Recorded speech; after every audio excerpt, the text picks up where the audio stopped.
Well, this is the first try of my power hammer.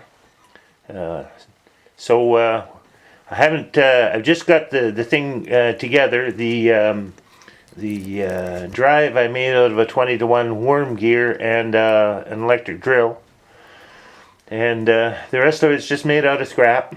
So we're gonna give it a try and see if it works. I got something I think hot enough in the forge. We'll give it a go.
Well, it didn't fly apart in the first try, so it is what it is. I may have to make some adjustment on it. It doesn't look like the hammer has a long enough travel on it, but it's a work in progress.